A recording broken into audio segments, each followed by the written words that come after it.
People in our own backyards are hurting. There are insecurities around food, economics, mental health, access to justice, healthcare, and our society continues to become more divisive. But there is hope. Right here in Chicagoland, there are people and organizations who are on the front lines, working to bring about positive and transformative change. Each week, we're going to meet some of these agents of change and examine how they are spurring innovative ideas and finding solutions to push our society forward in a more just direction. I'm Sufyan Sohel, and this is Change Agents. For nearly 50 years, the incarceration rate in the United States has grown at an exponential rate. Today, the United States has the largest prison population in the world.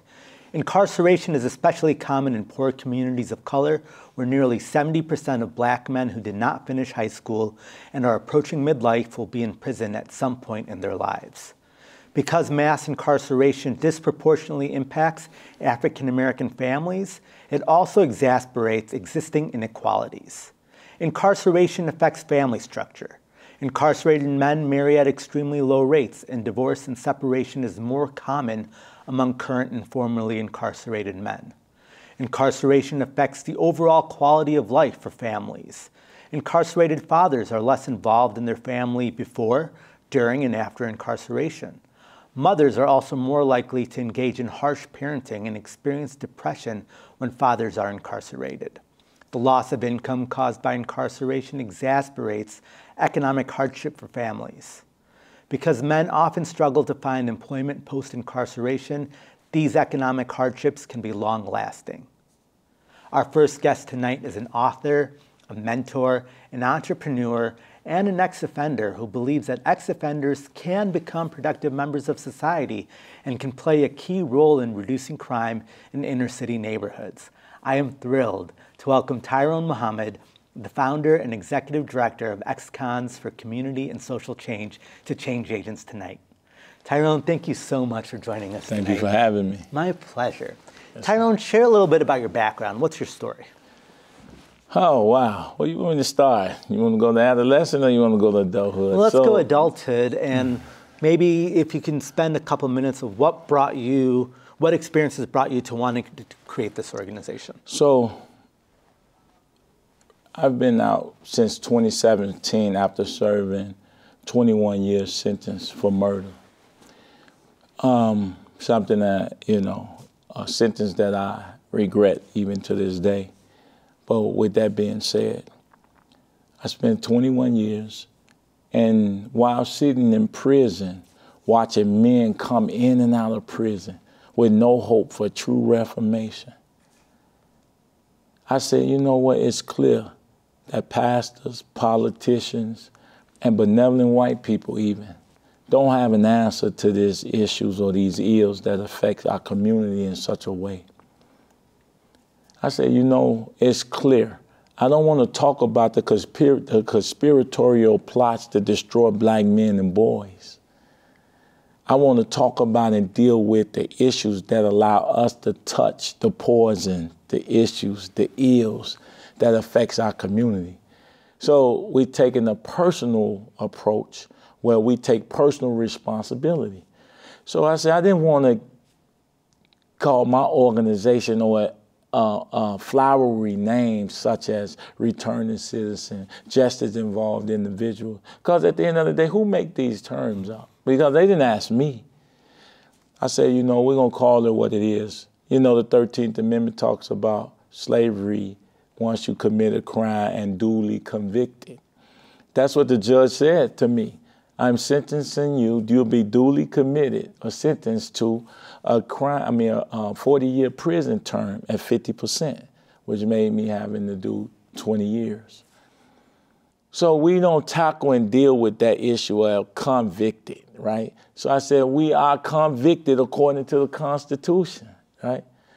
So we ex-cons once we return back to society. Even if you don't use the words and you create all type of political correct terms, the actions against the formerly incarcerated are still misdiagnosed sure. and mistreated, right? They're mistreated. These people, these returning citizens of sort.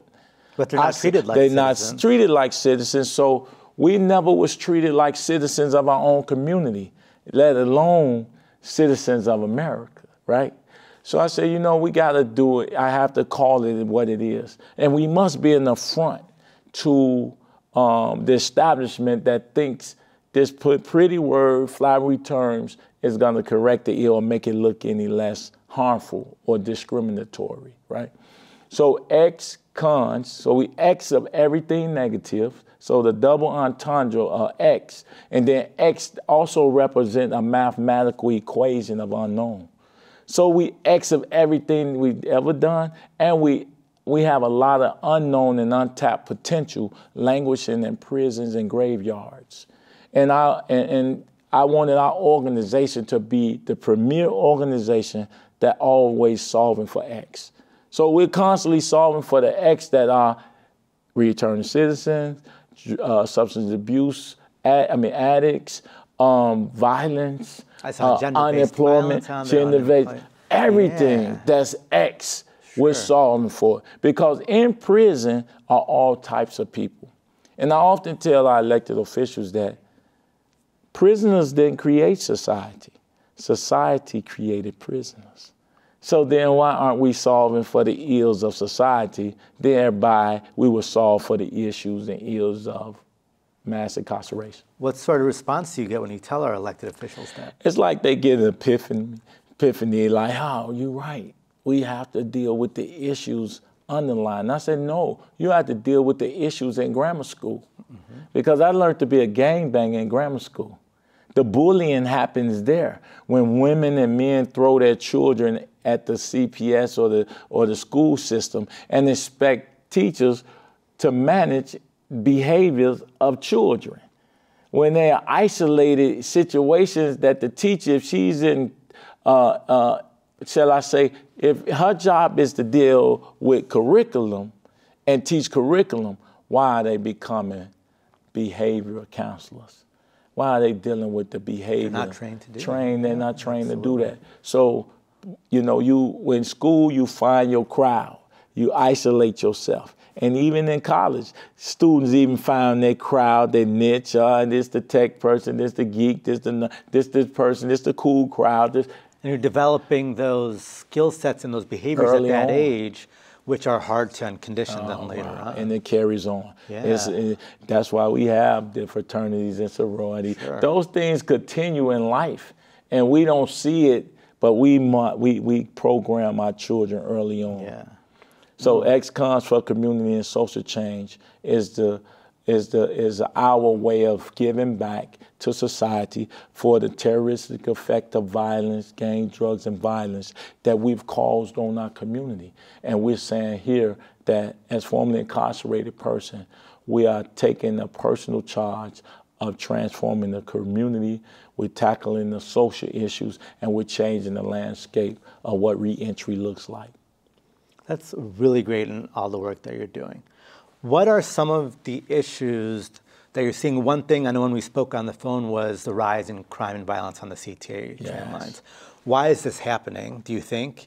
And what are you all doing to work against that? Well, we was called on by citizens to say the work that we see you all doing in the communities at getting at the young men where they at, directly in their face, doing real behavior modification.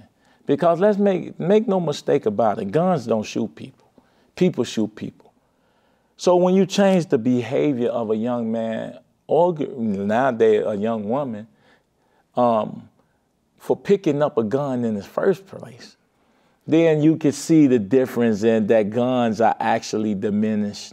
The incidence of violence is diminished once you change the mindset, right, to pick up the gun. Absolutely. So as it relates to CTA, we had so many calls from residents saying, we like how y'all move, we like how y'all interact with all these young people that's in the streets committing violence. They are on the trains as well. They're living there, they're homeless. A lot of children, young teenagers are on those trains because they have no place to stay.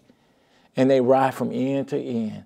And naturally, they pick up habits that allows them to survive. and they are stealing, robbing, and doing things that that are illegal. So, you know, with the help of a few concerned citizens, we put a few dollars together, and we put a team together. And since the city didn't respond to the people, we responded to the people. And for a whole week or so, we patrolled the trains and the platforms, even the buses. And we gave our elders and seniors just a protective barrier. But to our, I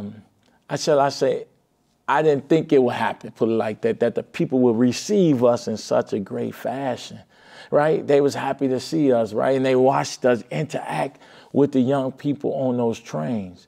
And the whole week that we was on the train, according to the superintendent of police, there was no incidents of violence during the hour that we provided community service on those Are you trains. still doing that? No, we're not, because it would be impossible to maintain those hours without resources from the city. And a lot of the citizens was hoping that Mayor Lightfoot and others would pick up, even the CTA would pick up our initiative. But it's just unfortunate that I've said that ex-cons, formerly incarcerated individuals, are the only group and caste and class of individuals that's perpetually discriminated against. Let's talk about that. Oh, wow, yeah. You've done your time, right? So in all sense of it, you should be welcomed back as citizens and contributing members of society. But there's both internal and external forces working against you, right? It's maybe trauma or feelings of inadequacy, perhaps, and I may be speaking out, but also those are resulting from society and the way that they perceive you. Can you talk a little bit about that, please? Well, I would say this because we often grapple and tackle these issues. I deal with the self-esteem issues with a lot of men returning back to society. Even in our program, we created a program called Phoenix in ECCSC. And Phoenix is like, if you go to NA because you have a drug addiction, if you go to AA because you had an alcohol addiction, there's no program or service that deal with men who've lived in 9x12 spaces for decades, right? You got people, for me, 2 decades of living in a cage. There's no program to re-amalgamate me back properly. So our Phoenix program, Rising from the Ashes to Greatness, allow us to match young men coming home after serving time who may have lost their families, who just searching for direction because everything changed. You know, when I came out, when I went in 20 years ago, back then there was no smartphones. To come out just to have a smartphone is a different experience. Now I'm getting on buses that's talking to me. Now I'm trying to figure out the routes. The neighborhoods have changed. The buildings that was once there that housed the people in the communities don't look the same. Buildings are abandoned, dilapidated. And where do you start even learning that, right? Yeah. So the moment a person grow frustrated with life and the issues of life, they go back to what they know or what they have been perpetuated in them, right? And they go back to crime. So, but when you feel that urge, that gut to do something that goes against your character, the nature, or that will land you back in prison, having that circle of men who've been through it, that have been successful upon returning back to society to say, hey, hold on, let me help direct you. Brother, I'm feeling a little way about this, man. I need a job, I need this. I'm feeling like I need to go back to the streets. Then you got those individuals there to say, hey, no, hold on. Let's look at our resources. Let's see where we can find you. I've been out for 10 years. I've been out for 20 years. Let me show you there's a way to get at this. But there's no program like that for us. Yeah. So being a formerly incarcerated person, I know what we need. And that's why it's incumbent upon elected officials to have guys like me at the table. It's too many people who do this time or haven't served time legislating for men who've been in the community, who've been in the gangs, who sold the drugs, who shot the guns, who did the drive-by, legislating on how to fix an issue, but don't have, I call subject matter experts at the table They're not. Your criminology, psychology, and sociology degrees and letters don't make you adequate or capable of solving for X. And they don't know your experiences. No, absolutely they don't. But you would think they would welcome that. But because of how prisoners are used, and I've always said that black death is a hustle. That means brown death is a hustle too. Poor white death is a hustle. Those are the people that's languishing in these prisons. And everybody figuring out a way to hustle ills and issues. More mental health, more substance abuse programs, methadone clinics. Okay, more this, more that, more violence prevention money. Let's keep giving it. More everything instead of saying, hey, what's the root causes of the ills in the first place? And they never tackle the root, and they continue to use our past issues as a crutch to continue to hold us down. Yeah. But we have to say, no, we are here. We are citizens of this country. We have served our debt to society, and we expect the Constitution to recognize it and protect us from perpetual discrimination from those who use our issues as a tool for their dirty religions. And your stories. And our story. Tyrone, thank you so much for joining today, sharing your story.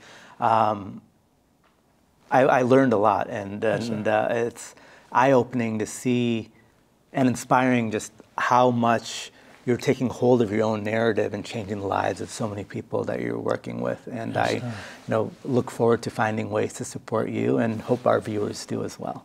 I appreciate it. Sit tight, my friends. Change Agents will be right back.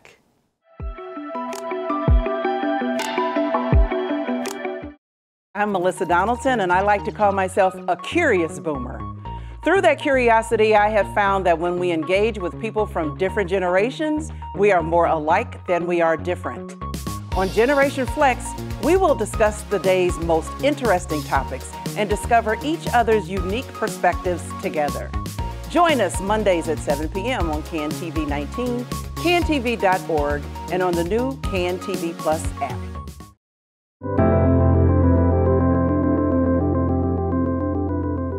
My next guest tonight is a community servant who has greatly benefited from partnering with ex-cons for community and social change.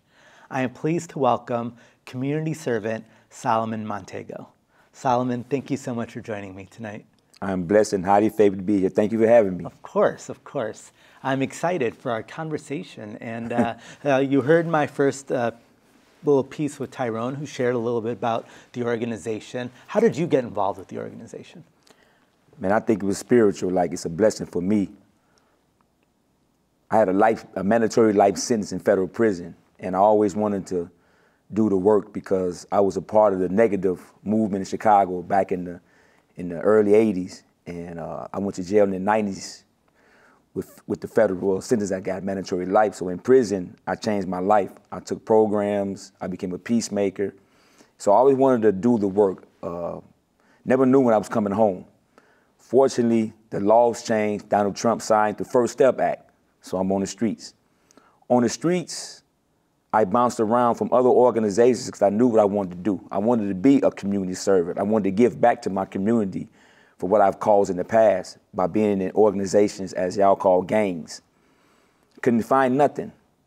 I went to a program that was fin to send me to a CTA initiative because I was an ex-con, coming out of prison. So within that, I met a good brother, and he knew what I was trying to do. So he called Tyrone organization, and they told me to come in.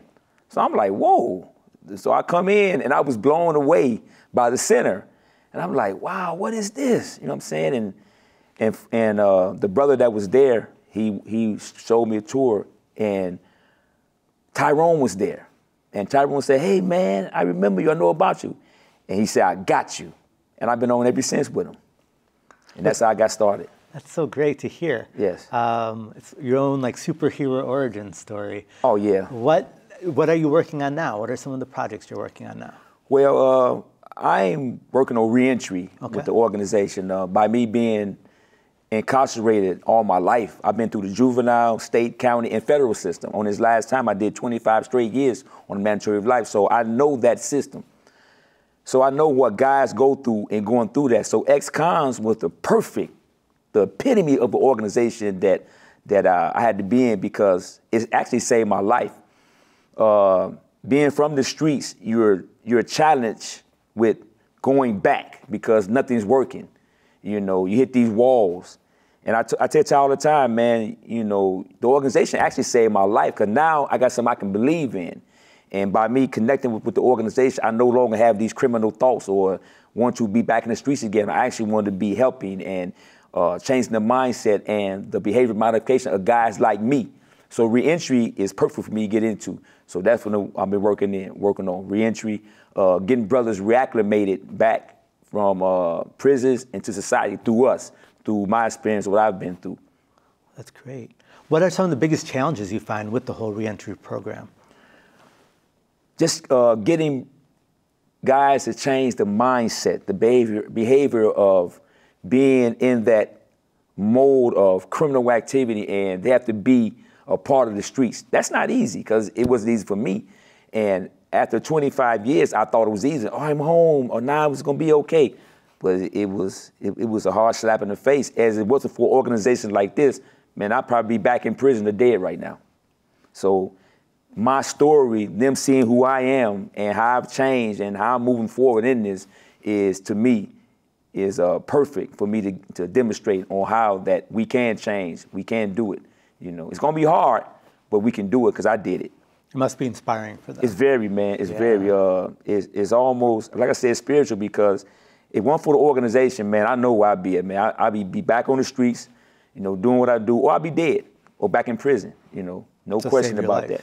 This organization is saved my life, for real. You use the word community servant a lot. Our show's called Change Agent. So the main I'm hoping every week that viewers watch the incredible guests like you that we have on and get inspired to go out and do some good. And I love that you call yourself a community servant, because I think we all have that potential to be community servants. But can you tell me what those words mean for you? Yes, we are trained to change the dynamic and violence in our community. That's when you first come through the organization, we are trained for that. And even Tyrone, he tell you, even though he's executive director, he said, I'm a community servant first. He's the chief, he's the head. So he set the tone. We are community servants first, because we are about our communities. We really are in the trenches. We go knock on doors, we patrol the communities, making sure that our community sees us, that they are safe. I have been on patrols where women and men drove up and say, hey, can you escort us to our house? We know about y'all. I'm like, whoa. So we escort them, you know. They know what we're about. As the youngsters say, we smell y'all coming, you know, because they know that we was just like them. They know we're not the police, but at the same time, we're not going for the violence and the trauma of our communities on our kids and women. We are against that. You know, so we getting right in there and let you know we're not with it, even though we understand it, but it's another way that we can deal with it. You don't have to hurt our children and our women. So we are against that. So when they see us coming, they know what it is. And I don't mind going to bat for something like that. I don't mind dying for something like that. Now it's purpose driven. Now I feel like I come back to do something like this. I get up every day excited to come to ECCSC. Excited every single day. It's not even work. It's a mission. We have a mission. It's not even work, you know. To me, I got the best work in the world. There's nothing like this to me. I think it's a testament to you. I tell them all the time, man. I tell them thank you all the time. To your organization, I think it's a huge testament. What would you say is the biggest, what would you want people outside your organization to know that may be like a misconception about you or the organization? What's something that you wish you could change minds about? That ex-cons, we are dedicated people, man. We are not the scum of the earth, you know, as, you know, Ty always said, like even by our own people, we get disrespected. So by us having a voice now, we want everybody to know that we are here for our communities, and we will actually give our life for our communities. You know what I'm saying? That's what we want everybody to know. We wear this like a badge. It's our badge of honor, ECCSC, ex-cons for community and social change. Solomon, thank you so much for joining tonight and sharing your story and being vulnerable with me tonight. I learned a lot, and I'm just so excited to continue watching you, Tyrone, and your organization and all the great things you all do. Man, it's an honor and a blessing to be here. Thank you. Of course, my absolute pleasure.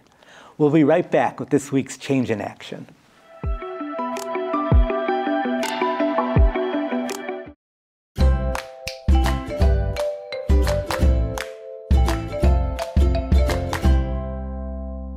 Hi, I'm Bianca Cotton. Tune in for Behind the Confident Smile, available on CAN TV channels 19 and 21, and also available live streaming at cantv.org.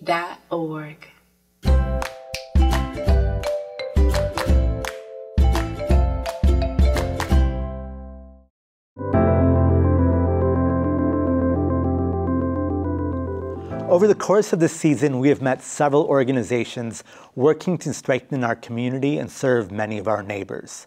This week on Change in Action, we are thrilled to introduce you to a nonprofit doing its share to support some of our most vulnerable. I would like to introduce you to Samantha Mormino, the Southwest team leader for Threshold's Homeless Outreach Program. Samantha, a licensed social worker, has been working with our homeless communities for the past 3 years, and with Threshold for the past 3 months. She and her team act as the first line of engagement and support for their members, individuals of our communities that are homeless, living in shelters, or in inadequate housing, and whom are experiencing mental health challenges.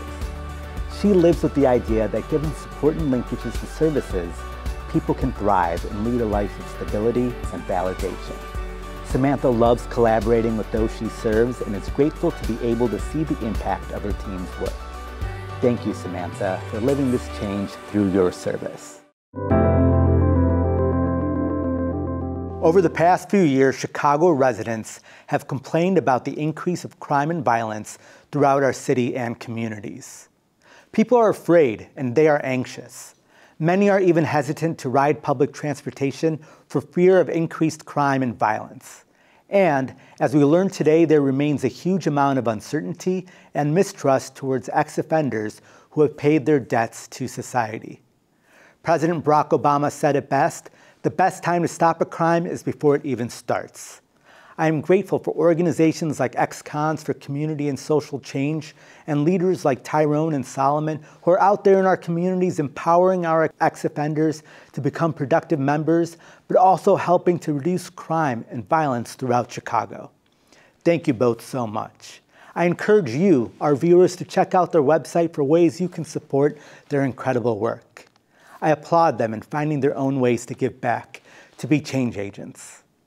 This season, we have met so many incredible leaders and organizations, each inspired to go out and make their respective worlds a better place, to use their experience, their knowledge, their talent to serve others, to be change agents. We can all be change agents.